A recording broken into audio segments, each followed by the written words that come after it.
Hello बच्चों, स्वागत है आप सभी का go to Sarv academy channel पे। तो हम लोग बहुत दिन बाद आपसे मिल रहे हैं। तो हम लोग सिमिलैरिटी चैप्टर जो है अच्छे तरीके से पढ़ रहे थे। उसमें हम लोगों ने फर्स्ट लेक्चर देख लिया था कि कैसे हम लोग सिमिलर कर सकते हैं दो ट्रायंगल्स को, है ना। हम लोग एंगल एंगल सिमिलैरिटी पढ़ चुके थे, हम लोग साइड एंगल साइड सिमिलैरिटी पढ़ चुके थे, है ना। तो ये सब क्राइटेरियन हम लोग पढ़ चुके थे। तो आज हम लोग क्या करेंगे, लास्ट लेक्चर में जो बचा हुआ हम लोग का प्रूफ्स था, जो थ्योरम्स था जिसका हम लोग को प्रूफ करना था, वो थ्योरम्स का आज हम लोग प्रूफ करेंगे। ठीक है, इसमें हम सिर्फ इंपॉर्टेंट क्वेश्चंस को, मतलब इंपॉर्टेंट थ्योरम्स को चूज कर रहे हैं। आप लोग क्या कीजिएगा, इससे रिलेटेड एक दो थ्योरम्स और भी है बुक में, एक बार आप फॉलो अप जरूर कर लीजिएगा। ठीक है, तो चलिए शुरू करते हैं। सबसे पहला थ्योरम, हमारा पहला थ्योरम है बेसिक थ्योरम ऑफ प्रोपोर्शनैलिटी। इसको हम लोग बीपीटी भी बोलते हैं, बेसिक प्रोपोर्शनैलिटी थ्योरम या तो फिर बेसिक थ्योरम ऑफ प्रोपोर्शनैलिटी। तो बीपीटी थ्योरम क्या कहता है, इसको हम लोग थेल्स थ्योरम के नाम से भी जानते हैं। ठीक है, तो अगर हम लोग से क्वेश्चन में पूछा जाए कि prove Thales theorem, proof BPT और बेसिक प्रोपोर्शनैलिटी थ्योरम, तो हम लोग क्या करेंगे, हम लोग पूरा का पूरा ये थ्योरम विद स्टेटमेंट लिखेंगे। ठीक है, हम लोग को सिर्फ और सिर्फ ये बोलेगा कि प्रूव कीजिए कि बेसिक प्रोपोर्शनैलिटी थ्योरम क्या है। तो हम लोग प्रूव कैसे करेंगे, हम लोग को सबसे पहले ये स्टेटमेंट लिखना होगा। ठीक है, कोई भी थ्योरम होता है, थ्योरम का एक स्टेटमेंट होता है, उसका फिर प्रूफ होता है। ठीक है, तो सबसे पहले हम लोग को स्टेटमेंट लिखना होगा। इस स्टेटमेंट को ध्यान से समझिएगा कि ये स्टेटमेंट क्या बोल रहा है। तो बेसिक प्रोपोर्शनैलिटी थ्योरम में कहता है, if a line is drawn parallel to one side of a triangle, बोल क्या रहा है, एक ट्रायंगल है, मान लेते हैं कि वो ट्रायंगल एबीसी है। ठीक है, एक ट्रायंगल है एबीसी, उसमें हमको क्या बोल रहा है, एक लाइन हम ड्रॉ कर रहे हैं जो कि पैरेलल है किसी एक साइड से। तो मान लेते हैं कि डी जो है वो पैरेलल है बीसी से। ठीक है, उसके साथ साथ क्या बोला, intersecting the other two sides. अब अदर टू साइड्स को इंटरसेक्ट भी करना चाहिए डी को, तो हम लोग देख रहे हैं डी पॉइंट और ई पॉइंट में इंटरसेक्ट भी कर रहा है। ठीक है, अब यहाँ पे क्या बोल रहा है, then the other two sides are divided in the same ratio. उसका कहना है कि अगर ऐसा होता है कि एक लाइन है मेरे पास डी जो कि पैरेलल है बीसी का, एक लाइन है मेरे पास डी जो कि बीसी के पैरेलल है और साथ ही साथ इंटरसेक्ट कर रहा है अदर टू साइड्स को, तो हम लोग ये बोलेंगे कि इस लाइन के कारण जो रेशियो बन करके आ रहा है अदर टू साइड्स का, वो रेशियो इक्वल होगा। मतलब AD by D B AE by EC के बराबर होगा। ठीक है, तो हम लोग को प्रूव क्या करना है, AD by D B is equal to AE by EC. तो कोई भी प्रूफ अगर हम लोग करते हैं, हम लोग क्लास 9 भी में भी ये चीज पढ़े थे कि जब भी हम लोग को कोई चीज प्रूव करना होता है तो हम लोग क्या करते हैं, हम लोग सबसे पहले गिवन सेक्शन लिखते हैं। ठीक है, तो गिवन सेक्शन में हम लोग को क्या दिया हुआ है, एक ट्रायंगल है जो कि एबीसी है और उसमें हम लोग को ये बताया है कि डी बीसी के पैरेलल। यहाँ तक क्लियर है। तो जब हम लोग गिवन लिखेंगे यहाँ पे तो सिर्फ हम लोग लिख दिए triangle ABC where D is parallel to BC, लेकिन हम लोग को गिवन में ये चीज देना पड़ेगा, let there be a triangle ABC where D is parallel to BC. हम लोग को लेट यूज करना पड़ेगा यहाँ पे। ठीक है, याद रखिएगा, लेट कब यूज करते हैं, जब हम लोग को सिर्फ और सिर्फ ये बोला जाता है कि एक ट्रायंगल के अंदर में ये सिचुएशन है। ठीक है, हमको ट्रायंगल का नेमिंग तो नहीं दिया हुआ है ना, तो हम लोग क्या करेंगे, जब हम लोग ट्रायंगल को खुद से नेम कर रहे हैं ए बी सी या P Q are something like that, ठीक है, तो हम लोग क्या करते हैं, हम लोग यहाँ पे बोलते हैं let there is a triangle ABC in which D is parallel to BC. ठीक है, ध्यान रखिएगा। उसके बाद फिर यहाँ पे क्या बोल रहा है, टू प्रूफ, प्रूफ करने के लिए हमको क्या बताना होता है, हम लोग को जो भी चीज प्रूफ करना है उसको हम लोग टू प्रूफ के सेक्शन में लिखते हैं। ठीक है, क्लास 9 में हम लोग देख चुके हैं ये सब चीज। उसके बाद आता है कंस्ट्रक्शन सेक्शन।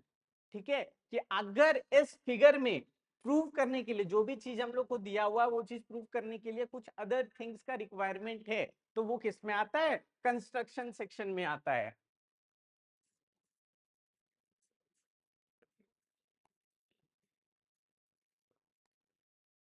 अब कंस्ट्रक्शन में हम लोग को क्या क्या चीज कंस्ट्रक्ट करना है, अगर इनकेस रिक्वायरमेंट हो तो हम लोग करते हैं। तो यहाँ पे इस फिगर में हम लोग क्या करेंगे, हम लोग एक एल्टीट्यूड क्रिएट करेंगे ई से। एल्टीट्यूड हम लोग जानते हैं ऑलवेज 90 डिग्री क्रिएट करता है ना। अच्छा, डी से भी एक एल्टीट्यूड क्रिएट करेंगे ए की तरफ। ठीक है, ये भी 90 डिग्री क्रिएट करेगा। यहाँ तक क्लियर है? अच्छा, मान लेते हैं A B C D E use हो गया है, हम ले लेते हैं यहाँ पे एफ और यहाँ पे ले लेते हैं जी, या फिर ऐसा करते हैं इस जगह पे एफ ले लेते हैं और इस जगह पे जी ले लेते हैं। ठीक है, A B C D E F G, clear है? अच्छा, नेमिंग यहाँ तक क्लियर हो गया। और साथ ही साथ हम लोग क्या कर रहे हैं, हम लोग डीसी और बी को ज्वाइन कर लेते हैं। इतना काम हम लोग कर रहे हैं। तो जो भी हम लोग कंस्ट्रक्शन यूज कर रहे हैं उसको हम लोग को यहाँ पे लिखना पड़ेगा, क्योंकि ये एक्स्ट्रा पार्ट है। ठीक है, कुछ कुछ प्रूफ्स में कंस्ट्रक्शन यूज होता है, कुछ कुछ में नहीं होता है। जिसमें होता है उसमें हम लोग को स्पेसिफाई करके ये लिखना पड़ता है कि हम लोग क्या चीज यूज कर रहे हैं कंस्ट्रक्शन के केस में। ठीक है, तो सबसे पहले हम लोग क्या क्या चीज यहाँ पे यूज कर रहे हैं, तो हम लोग सबसे पहले यूज कर रहे हैं कि हम लोग एक डीएफ क्रिएट किए, एक जी क्रिएट किए, जो कि क्या है, एल्टीट्यूड है, किस पे, डीएफ ए के लिए और जी सॉरी जी एडी के लिए और डीएफ ए के लिए, है ना? तो हम लोग यहाँ पे लिखेंगे draw DF perpendicular to A and G perpendicular to AD. Perpendicular के लिए हम लोग ये साइन यूज करेंगे। ठीक है, चलिए, और साथ ही साथ इसको हम लोग नंबर 1 दे देते हैं। नंबर 2 में हम लोग क्या यूज कर रहे हैं, हम लोग ज्वाइन कर रहे हैं डीसी को और ईबी को, है ना? तो हम लोग ये लिख सकते हैं join C D and BE. यहां तक क्लियर है? इतना तक में किसी को कोई दिक्कत नहीं है? सब ओके? चलिए आगे बढ़ते हैं। तो जब सारा काम हम लोग का हो गया, हम लोग गिवन सेक्शन बता दिए, हम लोग टू प्रूफ सेक्शन बता दिए, हम लोग कंस्ट्रक्शन सेक्शन बता दिए, तो हम लोग का आता है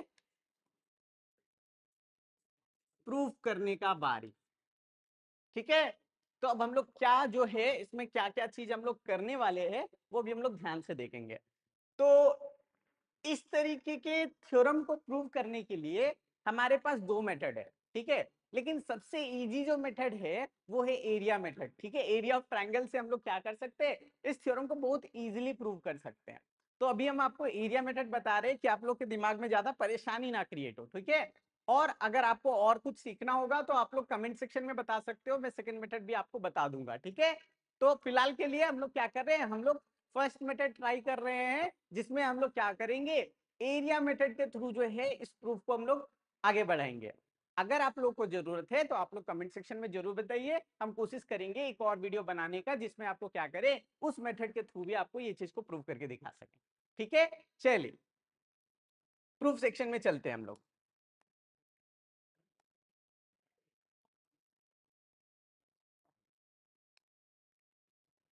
तो सबसे पहले हम लोग देखते हैं इस ट्रायंगल एडीई को। ठीक है, तो हम लोग बोलते हैं इन ट्रायंगल एडीई, ध्यान से देखिएगा, ट्रायंगल एडीई, ट्रायंगल एडीई के पास कितने एल्टीट्यूड है, यहाँ पे फिलहाल अभी हम लोग देख रहे हैं, हम लोगों ने 2 एल्टीट्यूड बनाया है ना? तो अगर हम एडीई को इस एडी के रिस्पेक्ट में देखें तो एडी पे जो हमारा एल्टीट्यूड बन रहा है वो है जी, है ना? तो हम लोग ये बोल सकते हैं कि the area of triangle AD when we see it with respect to the base as AD, हम लोग को क्या मिलेगा, it will be half into base हमारा क्या होगा AD into परपेंडिकुलर हाइट हम लोग का क्या होगा G। ठीक है, कोई भी ट्रायंगल का एरिया जो होता है वो क्या होता है, half into base into height. तो अगर हम एडी को बेस माने तो हमारा जी परपेंडिकुलर कहलाएगा और इसका एरिया क्या हो जाएगा, हाफ इंटू एडी इंटू जी। क्लियर है यहां तक? इसको हम दे दिया नंबर 1। ठीक है, क्लियर है यहां तक? अच्छा, अब हम लोग देखते हैं एक ट्राइंगल ले लेते हैं हम लोग डीबीई या फिर बीईडी, जो हमको मन करे। ठीक है, नेमिंग तो हम लोग किसी भी तरीके से कर सकते हैं। तो हम ले लिए इन ट्रायंगल बीईडी। अगर ध्यान से देखें ट्रायंगल बीईडी को, इसको हम लोग बनाने का कोशिश करते हैं। मान लेते हैं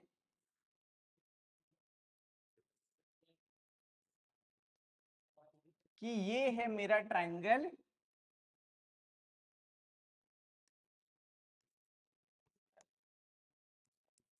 बीईडी।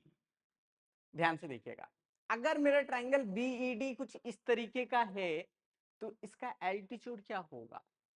अगर हम बीडी को बेस मान रहे हैं तो इसका एल्टीट्यूड जो बनेगा, अगर हम इसको प्रोड्यूस कर दे हल्का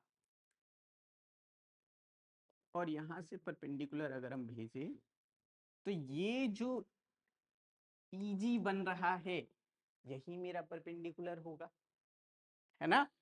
समझ में आ रहा है? तो इस बीडी ट्रायंगल के लिए भी मेरा परपेंडिकुलर क्या होगा? जीई ही होगा। क्लियर है? इस ट्रायंगल के लिए बीईडी के लिए भी मेरा ईजी है परपेंडिकुलर, और साथ ही साथ ट्रायंगल एडीई के लिए भी मेरा ईजी था परपेंडिकुलर। ये चीज क्लियर हो रहा है? दोनों ट्रायंगल में हमको क्या देखने को मिल रहा है कि मेरा परपेंडिकुलर क्या है? जी या फिर एजी। ठीक है, जी बोले या ईजी बोले, दोनों बात सेम है। तो हम लोग बोल सकते हैं area of triangle BED is equal to half into base. Base हमारा क्या है? बीडी है, इंटू हाइट। हाइट हमारा क्या है? जी। यहाँ पे हम लोग जी यूज किए इसलिए यहाँ पे भी हम लोग जीई ही यूज करते हैं। ये हो गया हमारा नंबर 2। यहां तक किसी को कोई दिक्कत? सबको समझ में आ रहा है? चलिए, तो अगर हम लोग 1 और 2 को डिवाइड कर दे, ठीक है, ऑन डिवाइडिंग 1/2, हम लोग को क्या मिलेगा? ध्यान से समझते हैं। Area of triangle AD by area of triangle BD मिलना चाहिए लेफ्ट हैंड साइड में, है ना? हम लोग एरिया ऑफ ट्रायंगल एडीई को एरिया ऑफ ट्रायंगल बीईडी से डिवाइड कर रहे हैं। अगर हम लोग डिवाइड कर रहे हैं तो हम लोग को क्या मिलेगा? ये हाफ और हाफ कैंसल आउट हो जाएगा डिवाइड होकर के, है ना? जी और जी भी कैंसल आउट हो जाएगा डिवाइड होकर के। हमको क्या मिलेगा? AD upon BD, AD upon BD. इसको हम दे दिए नंबर 3।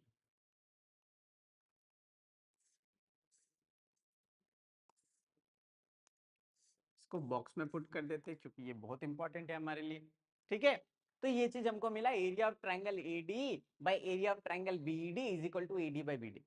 अब आप लोग बोलोगे कि सर आपने इसको बॉक्स में क्यों पुट किया, ये कैसे इंपॉर्टेंट है?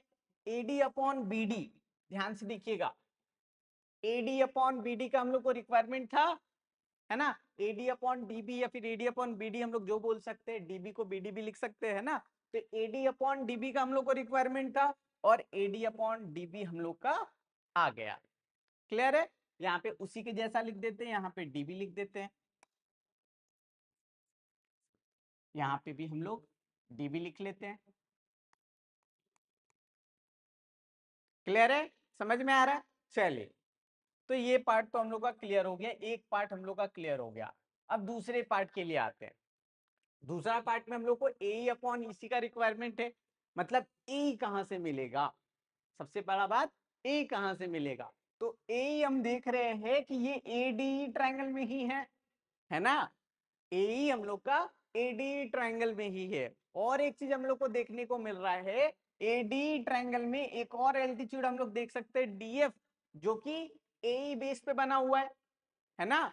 तो ओवरऑल हम लोग ये बोल सकते हैं कि अगर हम ए को बेस माने और डीएफ मेरा परपेंडिकुलर हो, तो हम लोग का एरिया ऑफ ट्रायंगल एडी क्या होगा? Half into DF into A, ये होना चाहिए।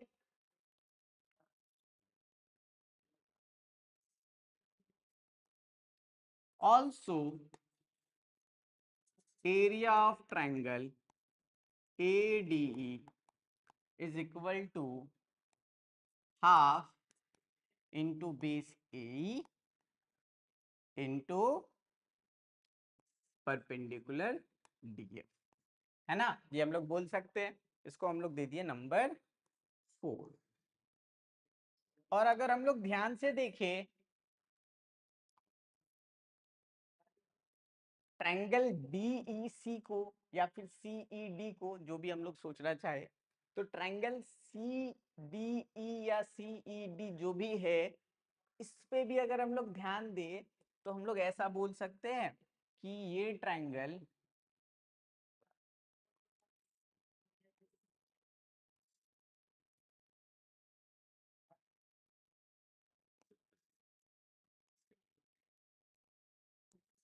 समथिंग लाइक दिस है, ठीक है।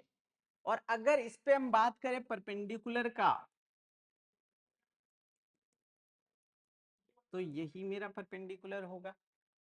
और ये परपेंडिकुलर है क्या, ध्यान से अगर हम लोग देखें तो ये परपेंडिकुलर है DF, ठीक है। ध्यान से देखिए, ये है मेरा ट्रायंगल और परपेंडिकुलर मेरा क्या है, DF है। क्लियर है, समझ में आ रहा है सभी को। तो हम लोग इजीली बोल सकते हैं कि मेरा ट्रायंगल जो कि CED या DEC जो भी है, उस ट्रायंगल में एरिया क्या है, half into base EC into height DF बोल सकते हैं हम लोग। चलिए, area of triangle DEC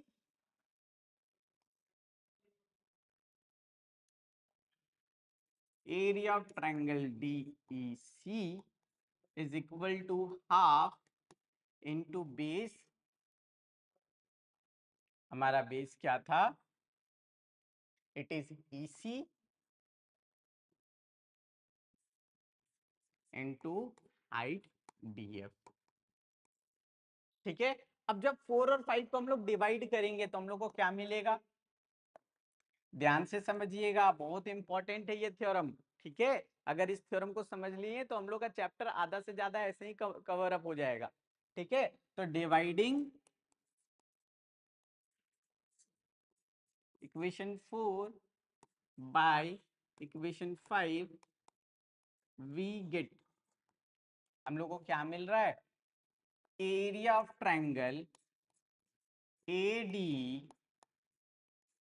upon area of triangle DEC, ये मिल रहा है। अच्छा, इसका वैल्यू किसके बराबर होगा, अब हम लोग को ये सोचना है। डिवाइड कर रहे हैं ना हम लोग दोनों को, तो डिवाइड करेंगे तो हाफ हाफ कैंसिल आउट हो जाएगा, DF DF भी कैंसिल आउट हो जाएगा, तो हम लोग को क्या मिलेगा, AE अपॉन EC, है ना। तो इसके थ्रू हम लोग को AE अपॉन EC मिल गया, और इसका हम लोग को रिक्वायरमेंट भी था, इसलिए ये भी हमारे लिए एक इम्पॉर्टेंट पार्ट हो गया, इसको हम लोग दे दिए नंबर 6। यहां तक क्लियर है, समझ में आ रहा है सभी को, इजी है ना। चलिए, तो हम लोग को ये समझ में आया कि एक तो हम लोग को मिला relation area of triangle AD by बी, area of triangle BED is equal to AD by DB, और एक रिलेशन हम लोग को मिला area of triangle AD by area of triangle DEC is equal to AE by EC, है ना। लेकिन हम लोग को प्रूफ तो कुछ और करना था, प्रूफ करना था कि हमारा AD upon DB AE upon EC के बराबर होगा, ये ना प्रूफ करना था। प्रूफ करने के लिए इस दोनों डिवाइडेड वाले पार्ट वाले एरिया को इक्वल होना पड़ेगा, है ना। तो पहला अगर हम लोग ध्यान से देखें, इसमें भी एरिया ऑफ ट्रायंगल ADE है और इसमें भी area of triangle ADE numerator में, है ना। लेकिन डिनोमिनेटर का अगर हम चीज देखें तो एक डिनोमिनेटर में हमको दिख रहा है कि एक है एरिया ऑफ ट्रायंगल BED और दूसरा है एरिया ऑफ ट्रायंगल DEC। जब तक ये दोनों BED और DEC इक्वल ना हो, तब तक तो हम लोग ये दोनों रेशियो को इक्वल नहीं बता सकते, है ना। तो हमको इक्वल तो करना होगा। अब इक्वल कैसे किया जाए, ये सोचने के लिए अब हम लोग आते हैं। तो इक्वल करने के लिए हम लोग इस फिगर को फिर से देख रहे हैं, ध्यान से देखिएगा इस फिगर को, ठीक है। तो हम लोग क्या देख रहे हैं, हम लोग को गिवन है डी और बीसी पैरेलल है ना, हम लोग को गिवन है कि डी और बीसी पैरेलल है। अगर इस ट्रायंगल बीडीई को और डीईसी को अगर हम देखें तो क्या दोनों डी पे है ना, दोनों सेम बेस पे है और साथ ही साथ दो पैरेलल लाइंस के बीच में है ना। तो याद करिए क्लास 9 में हम लोग एरिया रिलेटेड थ्योरम्स पढ़े थे है ना। तो हम लोग ये पढ़े थे कि अगर दो ट्रायंगल है और वो दोनों ट्रायंगल सेम बेस पे और बिटवीन टू परपेंडिकुलर लाइंस है, सॉरी टू पैरेलल लाइंस है, तो हम लोग क्या बोलते हैं कि ये दोनों ट्रायंगल्स का एरिया इक्वल है। सच। तो ध्यान से समझिए हम क्या बोल रहे हैं कि मेरे पास दो ट्रायंगल था, दोनों का बेस सेम है और दोनों ट्रायंगल जो है दो पैरेलल लाइंस के बीच में है, तो इन दोनों का एरिया क्या होगा, इक्वल होगा। तो इस स्टेटमेंट को अब हम लोग यूज करेंगे। ठीक है, ये एक्चुअली एक थ्योरम है, उस थ्योरम को हम लोग यूज कर रहे हैं। क्लास 9 का थ्योरम अभी हम लोग यहाँ पे यूज कर रहे हैं। सिंस ट्रायंगल, हमने जो ट्रायंगल लिया था वो था बीडी और एक है DEC. Triangle B.Ed and triangle DEC lie on the same base and between the same parallel lines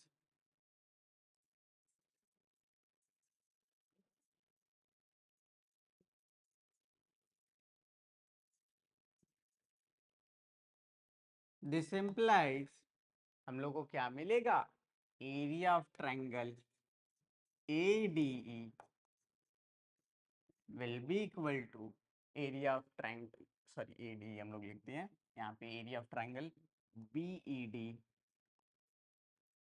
is equal to area of triangle DEC। ठीक है, ये दोनों ट्रायंगल का एरिया इक्वल हो जाएगा।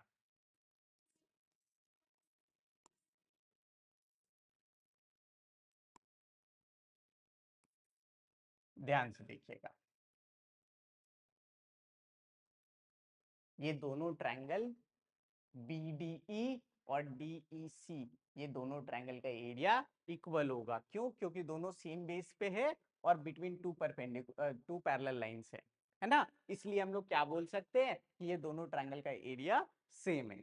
और अगर इन दोनों ट्रायंगल्स का एरिया सेम है तो ऑब्वियस सा बात है, अगर हम लोग ट्रायंगल बीईडी के जगह पे अगर हम लोग ट्रायंगल बीईसी भी रख दे तो कोई इशू नहीं है, दोनों तो इक्वल ही है। मतलब ये रेशियो और ये रेशियो दोनों सेम हो गया है ना। तो हम लोग ऐसा करते हैं, इसको हम लोग ले लेते हैं नंबर 7। ठीक है, हम लोग ले लिए नंबर 7 और हम लोग किसको किसको यूज कर रहे हैं, हम लोग नंबर 6 को यूज कर रहे हैं, नंबर 7 को यूज कर रहे हैं और साथ ही साथ नंबर 3 को यूज कर रहे हैं। ठीक है, 3, 6 एंड 7 को अगर हम लोग यूज करें तो हम लोग ये बोल सकते हैं कि ये AD बाई DB किसके बराबर हो जाएगा, AE बाई EC का, है ना। तो हम लोग ये बोल सकते हैं फ्रॉम 3, 6 एंड 7 वी गेट, हम लोग को क्या मिल रहा है, AD upon DB is equal to AE upon EC। ठीक है, यही चीज हम लोग को प्रूव करना था, हम लोगों ने ये चीज प्रूव कर लिया। समझ में आ रहा है, इजी है, कुछ करना नहीं है। दोनों मतलब ये हम लोग का जो जितना भी ट्रायंगल्स बन रहा था, हम लोग को 4 ट्रायंगल्स दिख रहे थे, एक्चुअली में 3 ही ट्रायंगल्स दिख रहे थे। ट्रायंगल AD 2 बार हम लोग देख पा रहे थे और ट्रायंगल DEC था और साथ ही साथ ट्रायंगल BED था। तो जब हम लोग ट्रायंगल AD और ट्रायंगल BED का रेशियो निकाले तो AD बाई DB मिला, ट्रायंगल AD और ट्रायंगल DEC का रेशियो निकाले तो AE बाई EC मिला, और हम लोग देखे क्या कि ट्रायंगल DEC और ट्रायंगल BED दोनों का एरिया इक्वल है। इसका मतलब क्या है कि दोनों रेशियो भी इक्वल होगा, है ना। तो इसके थ्रू हम लोग ये बोल सकते हैं कि हमारा AD by DB AE by EC के बराबर होगा। क्लियर है, ये चीज हम लोग प्रूव कर दिए। अब बात आता है कोरोलरी का। इससे रिलेटेड क्या और एक दो प्रूफ हम लोग कर सकते हैं क्या? तो इसको यूज करके एक और प्रूफ किया जा सकता है। क्या किया जा सकता है? अगर हम दोनों तरफ +1 कर दे, AD बाई DB में भी +1 कर दे और AE बाई EC में भी +1 कर दे, तो इससे फायदा क्या होगा? तो हम लोग ये देखें, हम लोग को मिल जाएगा AD plus DB upon DB equals AE plus EC upon EC, ये मिल जाएगा। यहां तक हम लोग का थ्योरम कंप्लीट हो चुका है। अब ये कोरोलरी के लिए हम लोग देख रहे हैं, ठीक है, ध्यान रखिएगा। आपको जब थ्योरम पूछेगा तो आप यहां तक में एंड कर दीजिएगा, इसके आगे आपको कुछ बनाने का जरूरत नहीं है।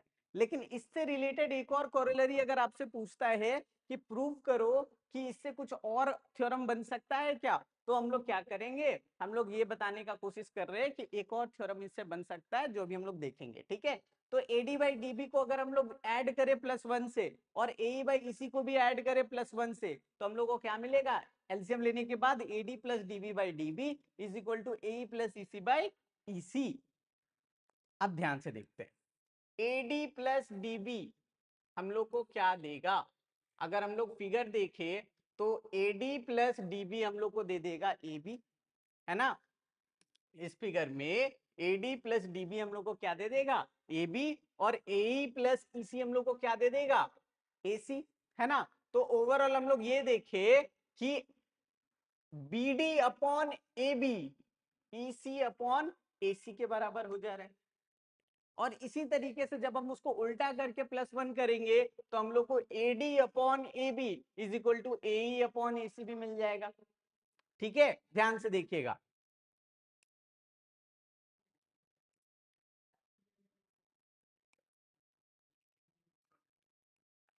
इसको हम लोग क्या बोल सकते हैं? AB upon DB is equal to AC upon EC, है ना, ये बोला जा सकता है। तो ये एक नया चीज हम लोग प्रूफ कर दिए पिछले थ्योरम को यूज करके, ठीक है। और इसी को अगर हम ऐसे करें, AD बाई DB है हमारा, हम इसको DB बाई AD लिख लेते हैं, is equal to EC by AE लिख सकते हैं, ये लिखा जा सकता है। बस हम क्या किए, रेशियो को उल्टा कर दिए। जब ये रेशियो इक्वल है तो ये उल्टा करने के बाद भी रेशियो हमारा इक्वल होगा, है ना। अब देखते हैं, अगर इन दोनों में भी अगर हम +1 कर दे दोनों तरफ,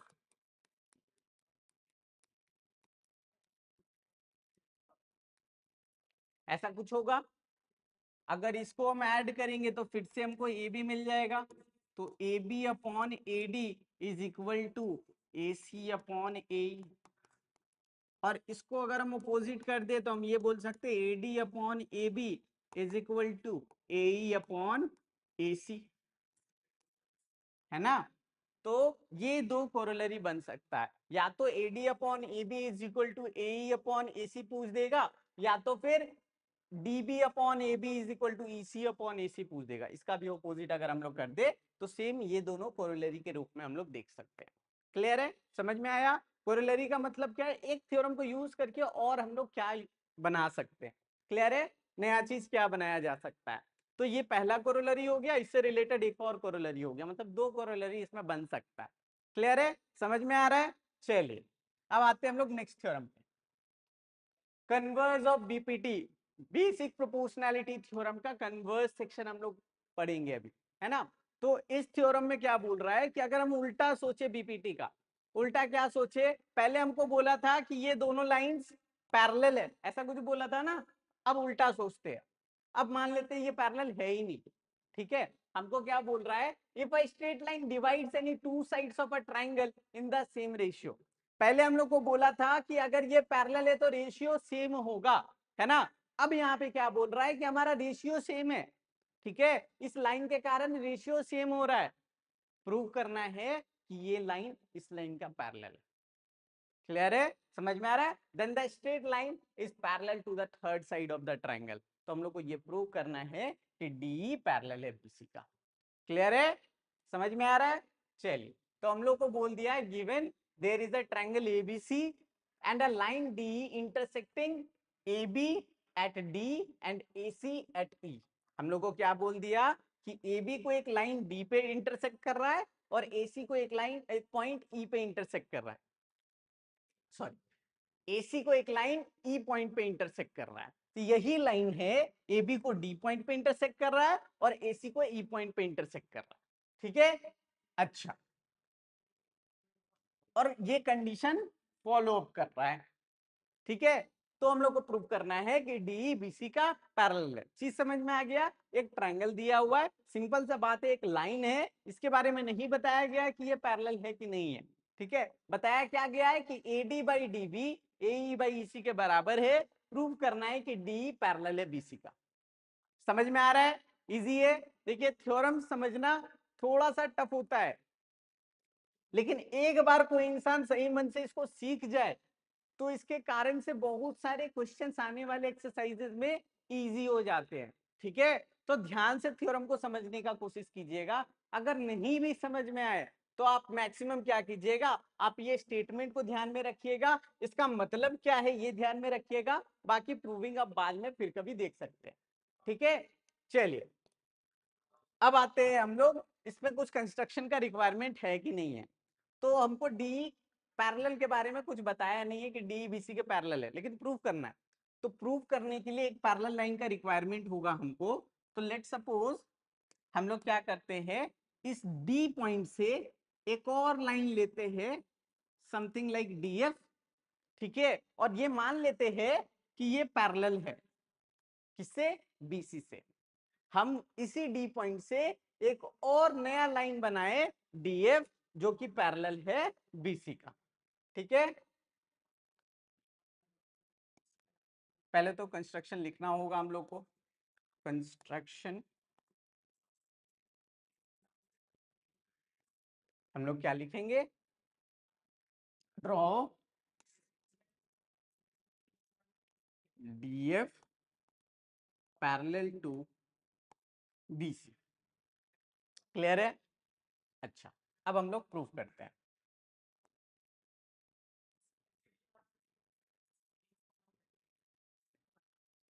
अगर डीएफ बीसी का पैरेलल है, if DF is parallel to BC, ध्यान से देखिएगा, अगर डीएफ बीसी का पैरेलल है तो अभी इससे पहले हम लोग क्या पढ़े, बेसिक प्रोपोर्शनैलिटी थ्योरम। और बेसिक प्रोपोर्शनैलिटी थ्योरम कहता है कि अगर कोई लाइन पैरेलल है थर्ड साइड का तो वो बाकी दो साइड को डिवाइड करेगा इन सम रेशियो। तो इसका रेशियो क्या बनेगा, AD by DB is equal to AF by FC होना चाहिए, है ना? AF बाय FC होना चाहिए।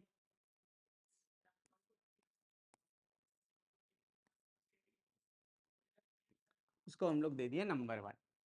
तो हम लोग को चीज समझ में आ गया। अच्छा, यहाँ पे हम लोग ये भी लिखना होगा कि ये थेल्स थ्योरम के कारण आ रहा है।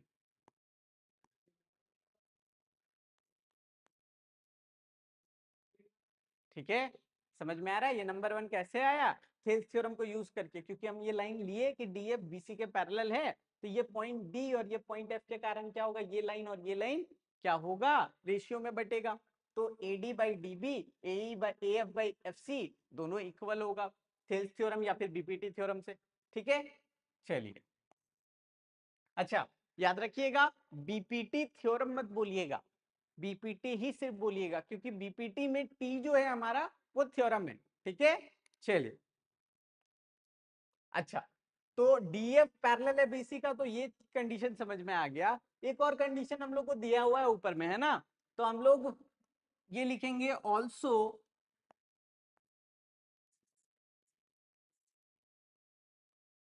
AD by DB is equal to A by E C given है, is equal to A by E C given है। इसको हम नंबर 2 ले लेते हैं, गिवन। अब ये भी एडी बाई डीबी है, ये भी एडी बाई डीबी है, तो अब ऐसा बात है F by F C, A by E C बराबर होना चाहिए, है ना। फ्रॉम 1 and 2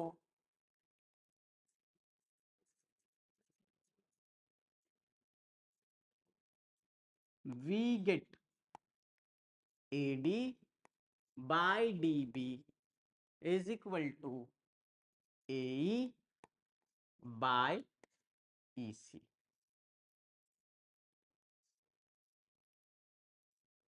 इसको हम लोग ले लेते हैं नंबर 3। ठीक है, हमको क्या मिला, AD by DB is equal to AE by EC। चलिए sorry, AF by FC is equal to AE by EC होगा। ये दोनों तो AD by DB के बराबर है ना, तो AF by FC AE by EC के बराबर होगा। AF by FC is equal to AE by EC। ठीक है, ध्यान से समझिएगा, बहुत बार क्या होता है कि हम लोग बोलते कुछ और है और लिखते कुछ और है। ठीक है, तो इसमें थोड़ा सा आप लोग ध्यान दीजिएगा कि हम समझाने का कोशिश क्या कर रहे हैं, क्योंकि ये कंटेक्स्ट है थोड़ा सा ब्रॉड। ठीक है, ये चीज जो है ये नॉर्मल चीज नहीं है, इसको समझाने के लिए हम लोग को थोड़ा सा ज्यादा एफर्ट देना पड़ता है। तो कहीं हो सकता है कि लिखने में कुछ मिस्टेक हो जाए या फिर बोलने में कुछ मिस्टेक हो जाए, तो जिस तरीके से समझा रहे उस तरीके से आप समझ करके इस चीज को समझिएगा। ठीक है, तो बेटर रहेगा, तो मिस्टेक से आप भी बच पाओगे और मैं भी बच पाऊंगा। ठीक है, चलिए आगे बढ़ते हैं। तो हमको क्या पता चला, A F by F C A by E C दोनों A D by D B के बराबर था, तो ये दोनों अभी इक्वल हो गया। लेकिन हमको क्या करना है, हमको किसी तरीके से, अगर हमको बोला गया है कि डी को बीसी के पैरेलल बनाना है, तो हमको कुछ ना कुछ तो दिमाग लगाना होगा किसी तरीके से। अगर इस एफ पॉइंट को हम ई पॉइंट पे ले आए, मतलब एफ और ई को एक जैसा एक ही पॉइंट बता दे, तो हम ये बोल सकते हैं कि अगर मेरा डी एफ पैरेलल था और वो एफ पॉइंट ई पॉइंट पे आ गया है, इसका मतलब क्या है कि मेरा डी भी पैरेलल हो जाएगा बीसी का। समझ में आ रहा है चीज क्या बता रहे हैं। तो हमको किसी ना किसी तरीके से एफ और ई को बराबर प्रूव करना होगा। एफ और ई को बराबर कैसे कर सकते हैं, अगर हम ये बता दें, ध्यान से समझिएगा, अगर एफ एफ सी के बराबर है, ध्यान से समझिएगा, कि अगर हम इस तरीके से कर ले कि अगर मेरा एफ एफ सी के बराबर हो जाए, या फिर इस तरीके से सोच सकते हैं ना, यहाँ पे देखिए, इसी के अकॉर्डिंग अगर हम लोग सोचे, हम क्या कर रहे हैं, हम दोनों तरफ 1 से ऐड कर देते हैं, F by F C plus 1। ठीक है, और यहाँ पे ऐसा कर देते हैं ए बाई ई सी प्लस 1, दोनों तरफ 1 से ऐड कर देते हैं। तो होगा क्या, देखिए अगर हम ऐसा करें तो हम लोग को मिलेगा F plus F C upon F C is equal to A plus E C upon E C. अगर ऐसा करते हैं तो ए प्लस एफ सी हम लोग को ए सी देगा, और ए प्लस ई सी भी हम लोग को ए सी देगा, है ना। तो हम लोग ये बोल सकते हैं कि ये ए सी खत्म हो गया, और अगर हम लोग क्रॉस मल्टीप्लाई करें तो ई सी एफ सी के बराबर हो जाएगा, है ना। तो हमको क्या पता चला कि हमारा एफ सी, ये एफ सी और ये ई सी दोनों बराबर हो गया। ठीक है, अगर हम लोग उल्टा भी अगर करते तो हम लोग ये बोल सकते थे कि एफ और ए दोनों बराबर हो जाएगा। ठीक है, इसमें हम लोग अगर ऐसा कर रहे हैं तो हमको क्या पता चल रहा है कि एफ सी और ई सी दोनों बराबर है। अगर एफ सी और ई सी दोनों बराबर हो जाए तो हम लोग को क्या पता चलता है कि एफ और सी दो अलग अलग पॉइंट ना होकर के एक ही पॉइंट है ना। एफ और सी दो, एफ और ई दो अलग अलग पॉइंट ना हो करके एक ही पॉइंट है एफ और ई। अगर एफ और ई एक ही पॉइंट है, इसका मतलब एफ और ई कोइंसाइड कर रहा है ना। तो हम लोग इसके थ्रू ये बोल सकते हैं, this implies E C is equal to F C, this implies E and F coincides. अगर दोनों कोइंसाइड कर रहा है और पहले से हम लोग को पता है कि हमारा डीएफ पैरेलल है बीसी का, तो डीएफ तो अब डी के बराबर हो गया, तो हम लोग इजीली बोल सकते हैं कि D is also parallel to BC, है ना। हम लोग इजीली बोल सकते हैं कि D is parallel to BC. इतना अगर आप कर लेते हैं तो आप लोग का प्रूफ कंप्लीट हो गया। समझ में आ रहा है?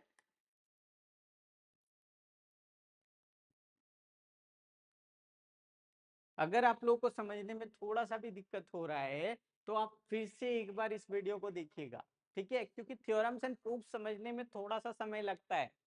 अगर हम लोग सही तरीके से नहीं सोचे चीज को तो हम लोग सही तरीके से प्रूफ नहीं कर पाएंगे, ठीक है। इसलिए सुनते सुनते आप लोग खुद से भी सोचने का कोशिश कीजिएगा कि हम क्या समझाना चाह रहे हैं, ठीक है। एक बार अगर आपको मेरा थॉट प्रोसेस समझ में आ गया तो आप इजिली इस चीज को प्रूव कर सकते हो, ठीक है। कुछ है नहीं, कुछ बड़ा बात नहीं है, सीधा सीधा सा बात है कि हम डीएफ एक अपने मन से पैरेलल ले लिए और काम क्या किए, कुछ इस तरीके से काम किए कि हम बता दिए कि ये जो एफसी है और ये ईसी है ये दोनों बराबर है। अगर एफ सी और ईसी बराबर है इसका मतलब एफ और ये एक ही पॉइंट पे लाई कर रहा है। अगर एफ और ये एक ही पॉइंट पे लाई कर रहा है तो हम लोग तो लिए थे डीएफ पैरेलल टू बीसी, है ना। अगर डीएफ पैरेलल था बीसी का और एफ और ये एक ही जगह पे आ चुका है तो ये एफ हटा करके अगर हम इसी के ऊपर में चढ़ा दे, ध्यान से समझिएगा, इस एफ को अगर हम यहाँ पे ले आए तो हम डीएफ बोले चाहे डी बोले बात तो मेरा बराबर है ना। तो डीएफ बीसी के पैरेलल था तो इस हिसाब से मेरा डी भी इसी के सॉरी बीसी के पैरेलल हो जाएगा, है ना। समझ में आ रहा है? चीज को इसी तरीके से समझने का कोशिश कीजिए। क्लियर है? नेक्स्ट थ्योरम पे चलते हैं। Next theorem, area relation of similarity triangles. ये एरिया से रिलेटेड है, ठीक है। दो सिमिलर ट्रायंगल्स अगर हम लोग को दिया हुआ है तो एरिया से रिलेटेड क्या क्या थ्योरम है उस पर हम लोग बात कर रहे हैं। तो इस थ्योरम को अगर हम लोग ध्यान से देखें, the ratio of the areas of two similar triangles is equal to the ratio of the squares of any two corresponding altitudes. ये थोड़ा सा गड़बड़ हो गया है।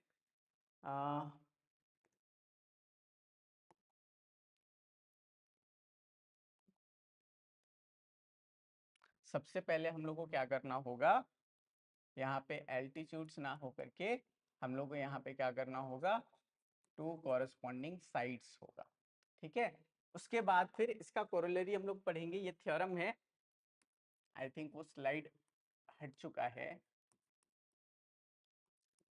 तो ये एक थ्योरम पहले हम लोग पढ़ेंगे, उसके बाद फिर इसका हम लोग कोरोलरी देखेंगे, ठीक है। तो थ्योरम हमारा क्या है कि अगर मेरा दो ट्रायंगल सिमिलर है, लेट अस सपोज कि मेरा एक ट्रायंगल एबीसी है और एक ट्रायंगल पीक्यूआर है, ये दोनों ट्रायंगल अगर मेरे पास सिमिलर है, ठीक है, और क्या बोल रहा है कि इन दोनों का एरिया अगर हम लोग करें, उन दोनों का एरिया का जो रेशियो बनेगा वो इन दोनों सिमिलर ट्रायंगल्स के जो भी कॉरस्पॉन्डिंग साइड्स होंगे उसके स्क्वायर के रेशियो के बराबर होगा, ठीक है। ये चीज हमको प्रूव करना है। मतलब सबसे पहले हम लोग गिवन पार्ट पे देखते हैं, गिवन क्या बोला। तो हम लोग को गिवन में ये बोल दिया गया कि एबीसी और पीक्यूआर दोनों ट्रायंगल कैसा है, सिमिलर है। तो हम लोग ये ले लेते हैं, triangle ABC is similar to triangle PQR, ठीक है। ट्रायंगल एबीसी सिमिलर है ट्रायंगल पीक्यूआर के, ये हम लोग को गिवन है। और उसके साथ हम लोग को प्रूव क्या करना है, हम लोग को बोला कि जो भी ट्रायंगल हम लोग को दिया हुआ है उन दोनों का एरिया का रेशियो, मतलब area of triangle ABC bye area of triangle PQR, इसका जो रेशियो होगा इसके कॉरस्पॉन्डिंग साइड, अगर एबीसी और पीक्यूआर पे बात कर रहे हैं तो एबी का कॉरस्पॉन्डिंग क्या होगा, पीक्यू कॉरस्पॉन्डिंग साइड, तो एबी का स्क्वायर अपॉन पीक्यू का स्क्वायर के बराबर हो जाएगा, इसके रेशियो के बराबर हो जाएगा, ठीक है। और अगर हम बीसी साइड एबीसी ट्रायंगल में देख रहे हैं इसके कॉरस्पॉन्डिंग में क्यूआर साइड आएगा तो इसके स्क्वायर के रेशियो के बराबर हो जाएगा। दैट मींस यहाँ पे हो जाएगा BC square upon QR square, और साथ ही साथ अगर हम लोग AC के रिस्पेक्ट में देख रहे हैं ट्रायंगल ABC में, AC साइड के रिस्पेक्ट में, तो इसका कॉरस्पॉन्डिंग क्या हो जाएगा, PR साइड। तो हम लोग बोल सकते हैं कि ये it will be equal to AC square upon PR square. यहां तक कोई दिक्कत है, समझ में आ रहा है चीज क्या प्रूव करना था? अभी इसको भूल जाइए,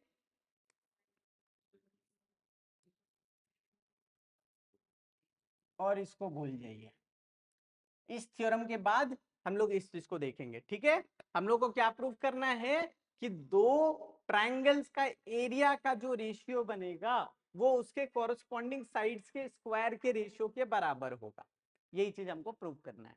इसमें कोई कंस्ट्रक्शन का रिक्वायरमेंट है तो हम लोग देखें, क्या ट्रायंगल ABC दिया हुआ है फिगर में, हाँ दिख रहा है, ठीक है। एरिया वाला जो कंसेप्ट है ये भी हम लोग समझ सकते हैं कि ये चीज कोई दिक्कत नहीं है, लेकिन कहीं पे भी AD और PN के बारे में यहाँ पे नहीं बताया गया है ना, तो हम लोग उसको कंस्ट्रक्शन के रूप में दिखाएंगे, ठीक है। तो जब भी हम लोग एल्टीट्यूड बनाते हैं तो उसको हम लोग क्या करते हैं, कंस्ट्रक्शन में दिखाते हैं।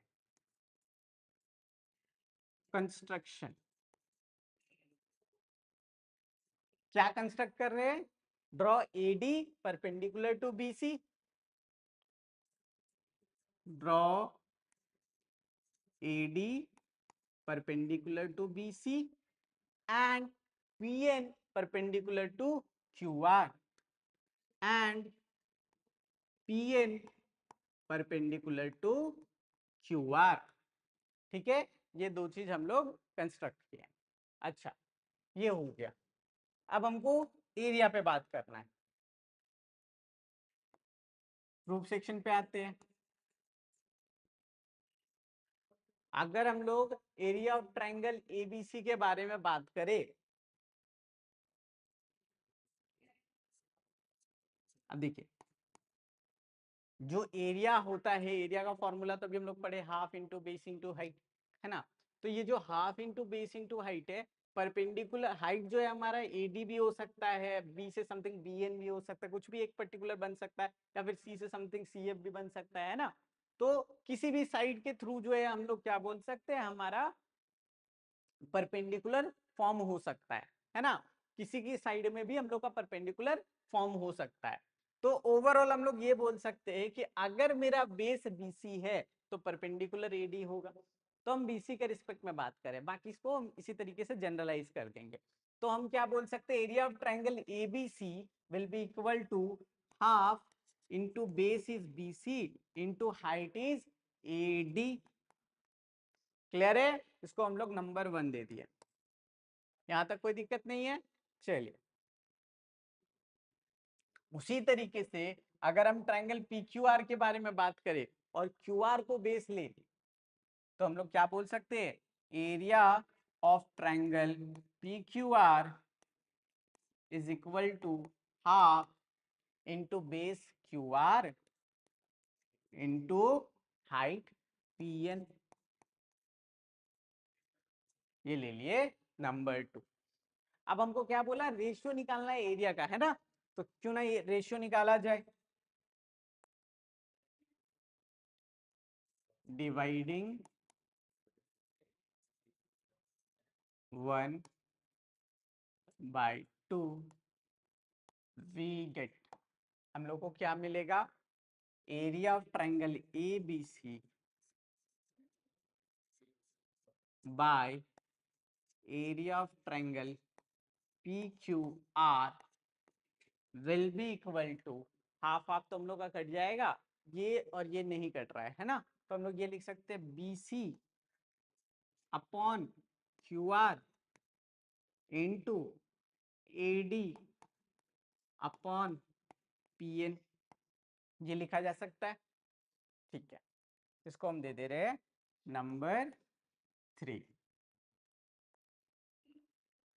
चलिए इसको बॉक्स में रख ले रहे हैं, ये बहुत इंपॉर्टेंट है।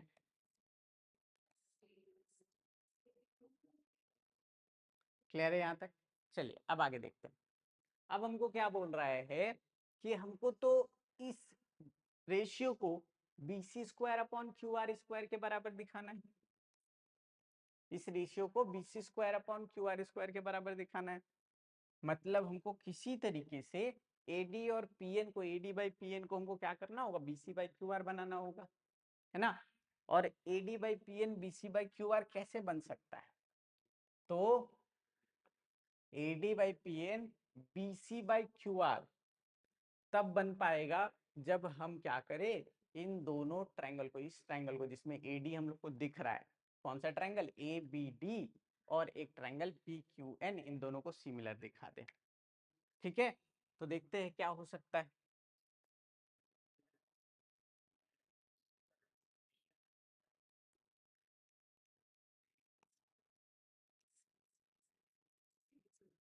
In triangle A B D and triangle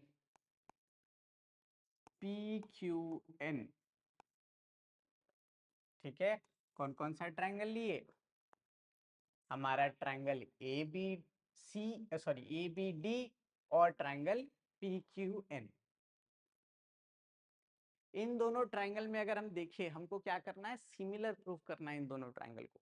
तो सिमिलर, सिमिलर क्यों प्रूफ कर रहे हैं, तो हमको, क्योंकि हमको BC अपॉन क्यू आर को किसी भी तरीके से AD अपॉन PN प्रूव करना है। और वो कैसे हो सकता है, वो सीधा सीधा ऐसे हो सकता है कि अगर ये दोनों ट्रायंगल सिमिलर हो जाए तो AB अपॉन PQ किसके बराबर हो जाएगा, AD अपॉन PN के।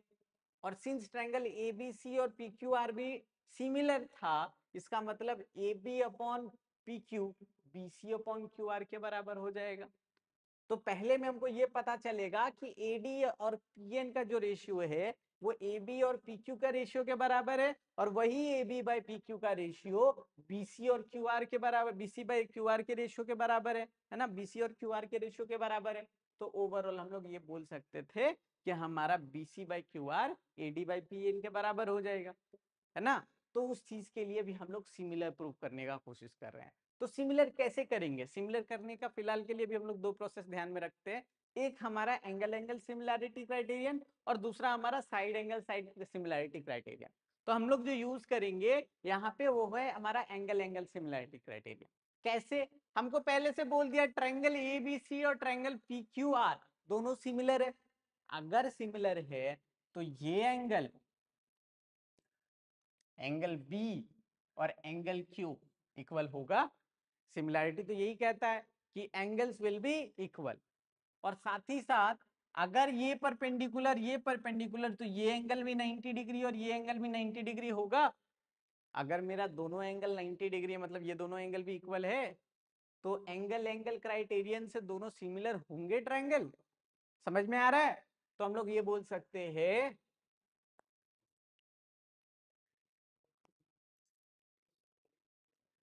Angle B is equal to angle Q.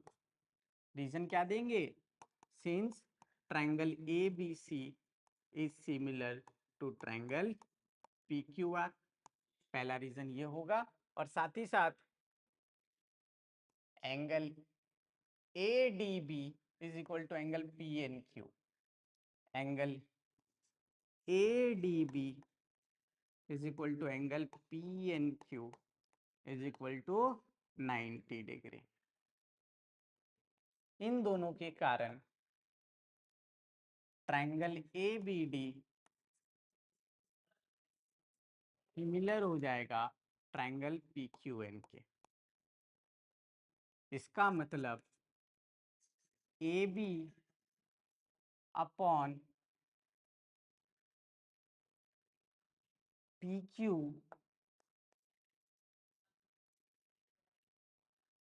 will be equal to AD upon PN। ध्यान से देखिए, अगर दोनों ट्रायंगल सिमिलर हो जाते हैं तो AB upon PQ AD upon PN के बराबर होगा। हम इसको ले लिए नंबर 3 के बाद 4, ठीक है। और एक चीज, since triangle ABC was similar to triangle PQR, this implies AB by PQ was equal to BC by QR was equal to AC upon PR। ये तीनों आपस में इक्वल होना चाहिए क्योंकि ये तो सिमिलर है, पहले से बोला गया है, दो ट्रायंगल्स हमारा सिमिलर है। इसको हम लोग ले लेते हैं नंबर 5। ठीक है, तो यूजिंग 4 and 5 इन नंबर 3 हम लोग क्या कर रहे हैं, 4 और 5 को यूज कर रहे हैं 3 में। Using 4 and 5 in 3 we get, हम लोग को क्या मिलेगा अगर हम 4 और 5 को यूज कर ले। तो 4 और 5 कहना क्या चाहता है, 4 और 5 कहना चाह रहा है, 4 कह रहा है कि A B by P Q मेरा A D by P N के बराबर है, और यही 5 कह रहा है कि A D by P N जो कि A B by P Q के बराबर था वो अब B C by Q R के भी बराबर है। इसका मतलब A D by P N B C by Q R के बराबर है। समझ में आ रहा है, A D by P N B C by Q R के बराबर है। इसका मतलब क्या हुआ, इस जगह पे जहां पे भी मेरा A D by P N है उस जगह पे हम B C by Q R लिख सकते हैं। तो हम लोग यहाँ पे बोल सकते हैं area of triangle A B C upon area of triangle P Q R is equal to B C square by Q R square. ठीक है, area of triangle A B C upon area of triangle P Q R is equal to B C square upon Q R square.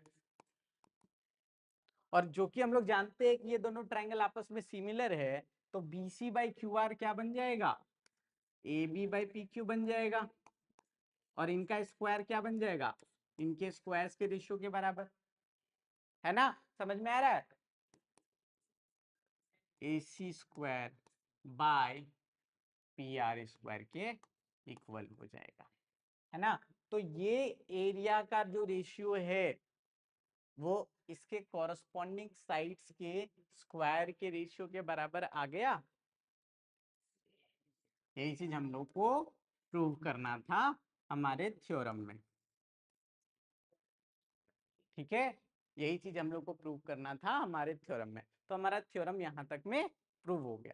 ठीक है, यहाँ पे हमारा proof complete हो गया theorem का। अब ध्यान से समझते हैं। अब जैसे कि ये थ्योरम है तो इसके साथ साथ कुछ कुछ कोरोलरी भी क्रिएट हो सकता है, इससे इस थ्योरम से और भी कुछ थ्योरम्स बने जा सकते हैं, है ना। तो अब आते हैं कोरोलरी सेक्शन पे, ध्यान से समझिएगा। अब आते हैं कोरोलरी सेक्शन पे। कोरोलरी बोलता है अगर तुम इतना समझ गया इस थ्योरम को तो बताओ कि अगर मेरा एरिया दो सिमिलर ट्रायंगल पे हम बात करें, उनका रेशियो पे बात करें, तो वो उसके कॉरस्पॉन्डिंग एल्टीट्यूड के स्क्वायर के रेशियो के बराबर होगा। मतलब जहां पे अभी हम लोग ये प्रूव कर रहे थे कि ये ट्रायंगल अपॉन ये ट्रायंगल का एरिया इस साइड अपॉन इस साइड के स्क्वायर के रेशियो के बराबर था, अब प्रूव करना है कि ये ट्रायंगल अपॉन ये ट्रायंगल का एरिया इस एल्टीट्यूड अपॉन इस एल्टीट्यूड के स्क्वायर के बराबर है। क्लियर है, समझ में आ रहा है। तो इसको कैसे प्रूव करेंगे, तो ये प्रूफ हम लोग कर चुके हैं। अभी हम लोग जो है ये प्रूफ को अनजाने में कर चुके, बस सिर्फ उसको बताना बाकी है। अभी हम लोग यहाँ पे लेकर के आए थे ना कि A D by P N B C by Q R के बराबर है, अभी जस्ट हम लोग बताए थे, है ना। तो अगर हम A D by P N के जगह पे जहां पे B C by Q R put किए थे, अगर हम B C by Q R के जगह पे वहां पे A D by P N put कर देंगे तो वो A D square by P N square हो जाएगा, होगा ना। तो आ गया हमारा एल्टीट्यूड के स्क्वायर के रेशियो के बराबर। समझ में आ रहा है, तो बस इतना काम हमको करना है, मेरा कोरोलरी कंप्लीट हो जाएगा। क्लियर है, एक और कोरोलरी इसमें बनता है। ठीक है, एक्चुअली तो दो कोरोलरी बनते हैं, फिलहाल एक और कोरोलरी के बारे में हम लोग समझ लेते हैं। बोलता है क्या है कि ये एडी तो एल्टीट्यूड हो गया, मान लेते हैं कि एडी एल्टीट्यूड नहीं है, मान लेते हैं कि हमारा एडी अभी एल्टीट्यूड नहीं है, ये अभी मीडियन है। ठीक है, तो अगर मीडियन है तो भी क्या होगा, कि हमारा एरिया का रेशियो मीडियन के रेशियो के स्क्वायर के बराबर होगा। ठीक है, मीडियन के स्क्वायर के रेशियो के बराबर बोले या फिर मीडियन के स्क्वायर के रेशियो के बराबर बोले, दोनों सेम ही चीज है। ठीक है, हम लोग अगर ऐसा बोले AD बाई PN का होल स्क्वायर तो भी AD square by PN square आएगा, या फिर AD square by PN square बोले तो भी वो AD बाई PN का स्क्वायर बोल सकते हैं उसको, है ना। तो दोनों एक दो इंटर रिलेटेड थिंग्स है। अगर हम लोग ये बोल रहे हैं कि स्क्वायर्स ऑफ मीडियंस का रेशियो के बराबर होगा तो वो भी सही है। अगर हम लोग बोल रहे हैं मीडियन के रेशियो के स्क्वायर के बराबर है तो वो भी बात सही है। ठीक है, तो यहाँ पे सीधा सीधा सा बात बोला कि अगर यहाँ पे मीडियन होता तो भी ये चीज सही होता। ठीक है, इसके बारे में नॉर्मली सोचते हैं, कैसे सोच सकते हैं। तो मान लेते हैं कि हमको इन दोनों ट्रायंगल को सिमिलर करना है। ठीक है, जैसे हम लोग एल्टीट्यूड के लिए सिमिलर करने का कोशिश किए, उसी तरीके से हम लोग मीडियन के लिए सिमिलर करने का कोशिश करेंगे। तो कैसे मीडियन के लिए सिमिलर किया जा सकता है, तो हम लोग ये देख रहे हैं P और Q,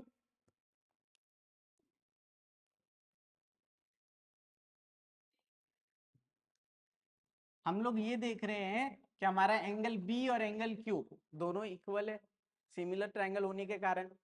और साथ ही साथ अगर हम लोग ध्यान से देखें तो रेशियो वाइज अगर हम लोग बोले तो हम लोग ये बोल सकते हैं A B upon P Q B C upon Q R के बराबर है ना। और अगर हम लोग सिर्फ इस ट्रायंगल पे बात कर रहे हैं तो हम लोग ये भी बोल सकते हैं कि A B upon P Q is equal to, जो कि अभी हम लोग B C upon Q R बोल रहे थे। क्यों ना BC को हम, अगर मेरा D मीडियन है, मीडियन का मतलब क्या होता है, ये मिड पॉइंट है, ये मिड पॉइंट है मतलब ये दो इक्वल सेगमेंट में बट रहा है, तो हम इसको लिख सकते हैं 2BD अपॉन 2QN। तो 2 कट जाएगा तो हम लोग यहाँ पे लिख सकते हैं BD अपॉन QN के बराबर हो गया, AB upon PQ BD upon QN के बराबर हो गया, हो जाएगा। तो हमको ये साइड बाय ये साइड भी हमको मिल गया, है ना। तो ओवरऑल हमको ये समझ में आया कि सिंस ये हमको इक्वल है,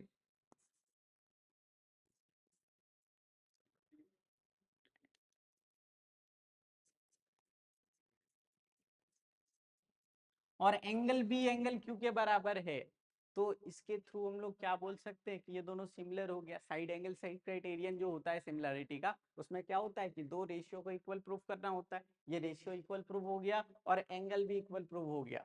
ठीक है, जिसको ये चीज नहीं समझ में आ रहा है वो फर्स्ट लेक्चर अच्छे तरीके से समझिएगा। पहले सिमिलरिटी का क्राइटेरियन समझना होगा कि किस तरीके से हम लोग सिमिलर कर सकते हैं। तो ये साइड एंगल साइड क्राइटेरियन के थ्रू क्या हो गया, ये दोनों सिमिलर हो गया। अगर ये सिमिलर हो गया तो हम लोग इजीली बोल सकते हैं कि हमारा A B by P Q A D by P N के बराबर हो जाएगा, जिसपे ए डी और पी एन मेरा क्या है, मीडियन है। ठीक है, कोरोलरी के केस में तो हम लोग इजीली बोल सकते हैं कि area of triangle A B C by area of triangle P Q R जो हमारा होगा वो किसके बराबर होगा, A D square upon P N square के बराबर होगा। ठीक है, और वो ए डी और पी एन क्या है, अभी फिलहाल वाले केस में मीडियन है। ठीक है, और इससे पहले जो हम लोग पढ़े ये वाला केस, कोरोलरी वाला केस, उसमें क्या था, एल्टीट्यूड था। क्लियर है, समझ में आ रहा है। तो इतना थ्योरम हमको ध्यान में रखना है। एक इंटरनल बाइसेक्टर का भी है, वो एक बार आप लोग देख लीजिएगा तो समझ में आ जाएगा। मेन जो थ्योरम था वो इतना थ्योरम था इस चैप्टर में जो बहुत इंपॉर्टेंट था समझना। इसको फर्स्ट लेक्चर में हम नहीं समझा पाते आपको क्योंकि लेक्चर बहुत बड़ा हो जाता, इसलिए इसको एक अलग लेक्चर में हम लेकर के आए। और इस लेक्चर को हम लेक्चर 1.2 बोलते हैं क्योंकि ये फर्स्ट लेक्चर का ही क्या है, मिक्सचर है, कॉम्बिनेशन है, इसलिए इसको हम लेक्चर 1.2 बोल रहे हैं। अगर लेक्चर 1 कोई पढ़ लिया है तो लेक्चर 1.1 का आधा हिस्सा इसमें है। ठीक है, तो लेक्चर 1.2 आप लोग जरूर समझिएगा, समझने के बाद ही आप लोग लेक्चर 2 में जाइएगा। ठीक है, थैंक यू, मिलते हैं आपसे लेक्चर 2 में।